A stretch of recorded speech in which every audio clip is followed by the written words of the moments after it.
శివ పార్వతులేమో ఈ దంపతులనిపించాలి, ప్రతి సంసారంలోనూ మా కథలే వినిపించాలి.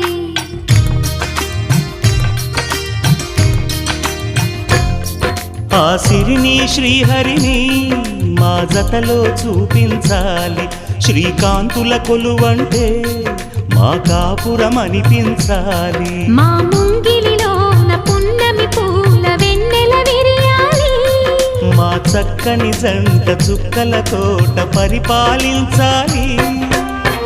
కలలో ఇలలో ఏ కన్నెకి ఇలాంటి పతి రాడనిపించే వరుణ్ణే వరముగ ఇవ్వండి, కని విని ఎరుగని వేడుకతో వివాహం జరిపించాలండి.